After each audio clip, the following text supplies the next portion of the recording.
Yo, hello everybody, it's Spinning the Brick, and today I am back with another video. And yep, again, now you can see me in my room, including my face. The last time that happened, actually the only time, was actually in September or October of 2020 when I hit 10,000 subscribers. This is when I did the face reveal video. And yeah, today's video is also something pretty special, I would say, which is that I'll be designing a custom set, actually Legacy City of Stiix, and I'll be leading you through the whole process and stuff. So yeah, we'll slowly see how things will go, but personally, I'm pretty excited for it. It's definitely gonna be something new and fresh for the channel, so yeah, I'm very interested to see how things go. Without further ado, let's get straight into it. For this set, I decided to have 3 ninja and 3 ghost minifigures to have the balanced amount of good and bad guys, and for the ninja, I actually went with Legacy 3J. And then another really cool minifigure is Nia in Legacy 3 Ninja Suit. I actually really wanted to do that for a long time because it's such a nice, unique figure that we never got. And Lego would probably reuse a figure for sure, so I also threw the Legacy 3 Zane in there. And then for the bad guy side, I actually wanted to make more ghost generals, so I made Soul Archer. I think we definitely needed to get a proper version for this guy in legacy form, and I think it does look really awesome. Same can definitely be said for Bensha, and I also decided to include another Reels minifigure, which is just the basic Ghost Warrior. First, I'll follow my own tip for the build, which is looking for some parts that I could use, because then you can kinda get an idea of what you can possibly use and what not, and you can get some really cool ideas through the process. So as you can see, we have just a whole ton of different parts in those transparent green shades, and I really like the look of that.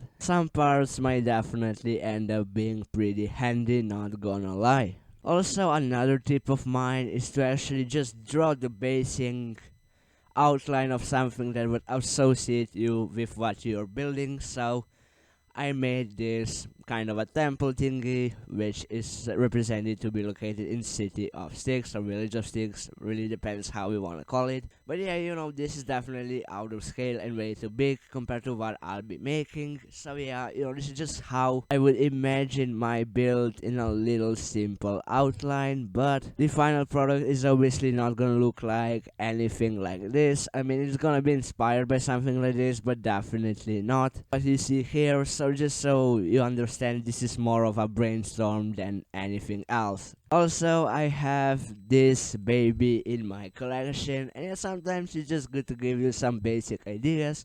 And here, as you can see, we have that iconic slime trap that falls on coal right there. So yeah, I'll definitely use this in some form. You gotta start small, so at first here we have this really small base. It's gonna grow into something incredible. As you can see, it's very simple at the moment. It has barely any parts, but given its time, it will slowly grow. And yeah, as you can see now, the actual build is a little more detailed. I definitely fixed some of the rock work and stuff, and you can see that there is something going on. So yeah, I think that is pretty cool. And yeah, this actually comes in quite a lot of work later, which is actually a whole wall for the temple, and it has 2 jail cells at the sides, but I might change that over time, so we'll have to wait and see. And yeah, turns out I did follow my plans, and I actually made some proper doors at the side, as you can see here, and also a really cool roof. And yeah, overall, there's definitely more going on for sure. And yeah, now, things got complicated for the era at the top, and yeah, I definitely don't like how this looks. I try to overcomplicate stuff, and yeah, it just doesn't look good, so I'll definitely use more work to actually rebuild this era for sure. And boom, basically 1 day of work later, here we are. And yeah, this is almost the finished product. As you can see here, I think it does look really awesome. And yeah, so I've had some final changes, and see ya in the showcase. And yeah, here we are, we finally came to the showcase, aka a good overview of this whole model. This really took me more than a week to design. We were going in slow steps, but overall, I'm just really happy with how it turned out. And now we're gonna look at separate areas to actually see what this custom set has to offer. At first, here we have this absolutely beautiful rock work. They definitely went through several changes, and I also like the water at the side. I think all of that turned out very nicely. And however, they also have some of the handlebars on the rockwork, so you can have like the minifigure slowly climbing up those rocks to actually get to the temple. I think that is definitely pretty cool. Here we have this beautiful entrance area with those vintage doors, which look really, really cool. I actually need quite some time to actually decide on how to integrate them into the overall design, and I think it did end up looking really, really good. Also, something that you can do is you can put the minifigure on the edge of the temple, and then you can have the ghost minifigure push this minifigure from the back. What definitely took lots of effort were those brick built doors on both sides, which function very well. As you can see, you can open them all the way and they work really nicely, and you can push them with a lot of force and they aren't going anywhere, which is something I actually achieved by using a special technique. Actually, I put a staff piece through all of those pieces you can see here, which actually made this door a lot less fragile, which I think is definitely something that needed to be done. So here we have the roof work. Really cool roof, as you can see up there. It has some really wild angles, not gonna lie. And yeah, also the main roof work is done pretty well, I would say, especially with all of those blades. I think they definitely add some really cool details to the overall model. And yeah, I don't know, I feel the aesthetic of this build, I mean, just a little of it kind of reminds me of something like a church. I don't know why exactly, but I don't know, it just has some of those angles that kind of work that way. But yeah, overall, just a really fun era to design. Also, a big era of the exterior are actually those two piers on each side. And yeah, I really like the design of those. They're just some really nice open areas you can put your figures on. And yeah, at the inside you also have the arrow blade for Jay and Zane.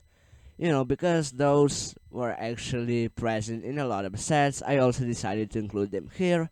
And if this was a national set, you would have a story of Ninja trying to get those arrow blades back or something. The interior is just supposed to be visually pleasing, as you can see here, because actually there are many play features integrated in this model, as you'll see later. But yeah, as you can see there, I used two of the lantern pieces, which I think looks really, really cool. I mean, I'm really fan of using minifigure head pieces in certain parts of the builds. It's just something really cool, I would say, when the minifigure parts get used for something else. But yeah, we have lots of tiling and stuff, just a really nice design. For the first feature of the work, we'll have to remove this spear, and this come off pretty easily. And now we're actually gonna put Jay in here, and then if we actually slide this away, Jay is gonna fall down in this cave-like area, which includes some pretty cool elements like the spider, the ghost, and the skeleton. I do think this feature is in fact pretty fun. Another cool feature is actually the one I talked about earlier from the book, which is that you can drop the slime on the minifigure from above, which I think is also pretty fun, and I'm sure kids would really like it if this was an actual set. Another feature is the one where you can drop the minifigure from the upper floor. This is also kind of a reference to Jay because he fell through the roof in possession, so I do think this is actually a pretty cool reference as well. And yeah guys, the last feature is absolutely remarkable, which is that minifigure can fall through two of the floors from the very highest area of the temple into the actual cave down below. Jay actually has the hardest time to fall through because of his hairpiece, but yeah, this was still a really good fall.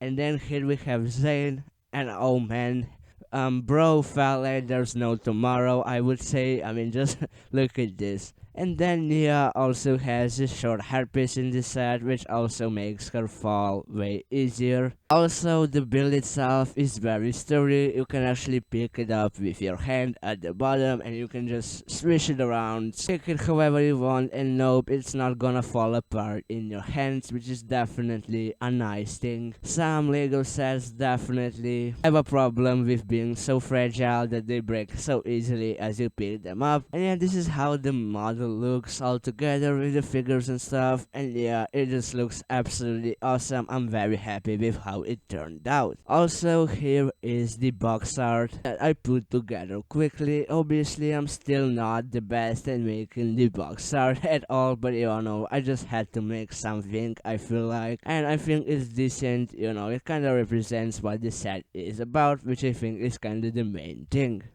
So yeah, here you have it guys, this is gonna wrap up this video. This was definitely a really fun journey for me. It was really interesting to show you the whole process, me designing a set and stuff. It's something that I definitely never did in the past.